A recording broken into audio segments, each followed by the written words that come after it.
নমস্কার বন্ধুরা, অনিফার্স world YouTube চ্যানেলে আপনাদেরকে স্বাগত। রাজ্যের বিধানসভা ভোটের প্রথম দফার ভোট আগামী 23 এপ্রিল। আর এই মুমেন্টে প্রিজাইডিং অফিসার এবং পোলিং অফিসারদের 25 দফা নির্দেশিকা প্রকাশ করলো রাজ্য নির্বাচন কমিশন। কি কি সেই ইনস্ট্রাকশনে রয়েছে সেগুলো আমি আপনাদের সাথে শেয়ার করছি। বাংলা এবং ইংরেজি দুই ভাষাতেই প্রিন্টেড এই নির্দেশিকা প্রকাশ করা হয়েছে। নিয়মগুলি আমাদের অজানা নয়, তবুও এক্সট্রা কিছুর জন্য আপনাদেরকে একটু দেখে নিতে হবে। দেখুন, প্রিজাইডিং অফিসারের কর্তব্যসমূহ ১ নম্বর পয়েন্টে কঠোর গোপনীয়তা বজায় রাখার কথা বলা হয়েছে।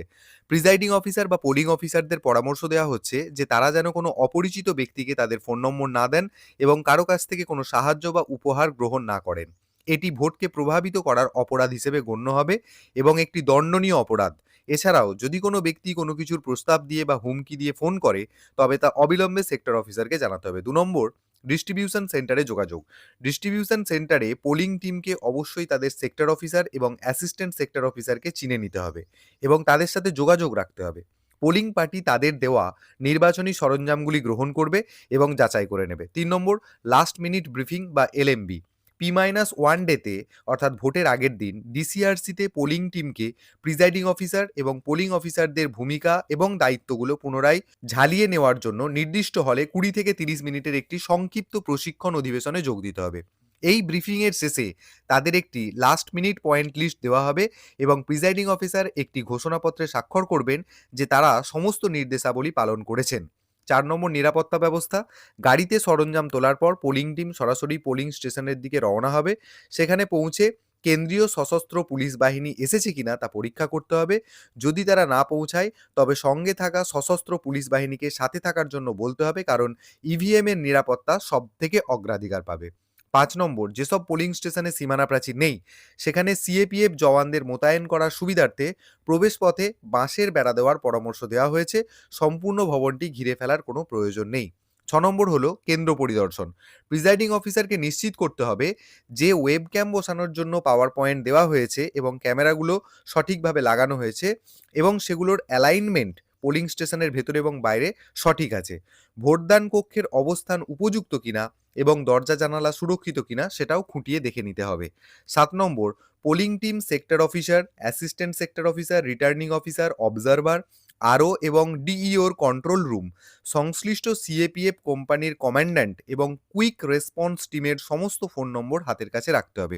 ৮ নম্বর, পোলিং টিম সিএপিএফ এর সাথে পুরো চত্বরটি ঘুরে দেখবেন এবং ১০০ মিটার পরিধি, ভোটার অ্যাসিস্ট্যান্স বুথের অবস্থান, ভোটারদের লাইনের বিন্যাস এবং জওয়ানদের অবস্থান নির্ধারণ করবে। ভোটদান কক্ষে কোনো অনুমোদিত ইলেকট্রনিক ডিভাইস আছে কিনা তা পরীক্ষা করতে হবে। পাওয়া গেলে তা অবিলম্বে সরিয়ে ফেলতে হবে অথবা প্রয়োজনীয় ব্যবস্থার জন্য সেক্টর অফিসারকে জানাতে হবে। ৯ নম্বর, ভোটদান কক্ষ। ভোটের গোপনীয়তা বজায় রাখার জন্য সিএপিএফ অথবা সেক্টর অফিসারের সাথে পরামর্শ করে ভোটের আগের দিনই ভোটদান কক্ষের অবস্থান নির্ধারণ করে নিতে হবে। ১০ নম্বর হচ্ছে প্রবেশ নিয়ন্ত্রণ। প্রিজাইডিং অফিসার নিশ্চিত করবেন যাতে কোনো অননুমোদিত ব্যক্তি পোলিং স্টেশনে প্রবেশ করতে না পারে। সিএপিএফকে নির্দেশ দেওয়া হয়েছে যে ডিইও দ্বারা প্রদত্ত বৈধ পরিচয়পত্র যাচাই করেই যেন শুধুমাত্র অনুমোদিত ব্যক্তিদের ভোটের আগের দিন এবং রাত্রে ভোট কেন্দ্রে প্রবেশ করতে দেওয়া হয়। প্রিজাইডিং অফিসার নিশ্চিত করবেন যাতে ইভিএম এর সাথে কোনো প্রকার কারচুপি না হয়, যেমন প্রার্থীর বোতামে পারফিউম বা কালি লাগানো অথবা কোনো বোতামে টেপ লাগানো ইত্যাদি ইত্যাদি। ১১ নম্বরে বলা হচ্ছে কেন্দ্রে অবস্থান। পোলিং টিম অপ্রয়োজনে পোলিং স্টেশন চত্বর ছেড়ে বাইরে যাবে না এবং স্থানীয় ক্লাব, চায়ের দোকান বা অন্য কোথাও স্থানীয়দের সাথে গল্পগুজবে লিপ্ত হবে না।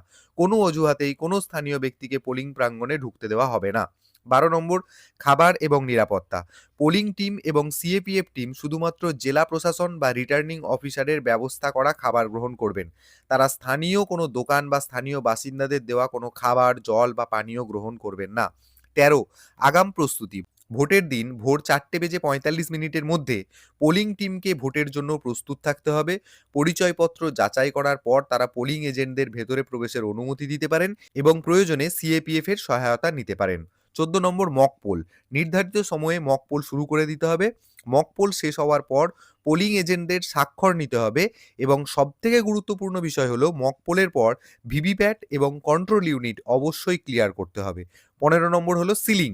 পোলিং টিম পদ্ধতি অনুযায়ী কন্ট্রোল ইউনিট এবং ভিভিপ্যাট সিল করবেন। পোলিং এজেন্টদের গ্রিন পেপার সিল এবং অন্যান্য সিলের নম্বর লিখে নিতে বলবেন। ১৬ নম্বর হলো ভোটের গোপনীয়তা।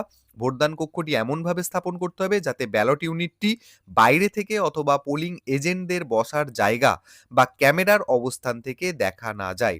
১৭ নম্বর হলো এজেন্টদের আচরণ। কোনো পোলিং এজেন্টকে বুথের ভেতরে ঘুরে বেড়াতে বা ঘন ঘন বাইরে যাওয়া আসা করতে দেওয়া যাবে না। প্রয়োজনে সিএপিএফ এর সহায়তা নেওয়া যেতে পারে। ১৮ নম্বর মোবাইল নিষেধাজ্ঞা।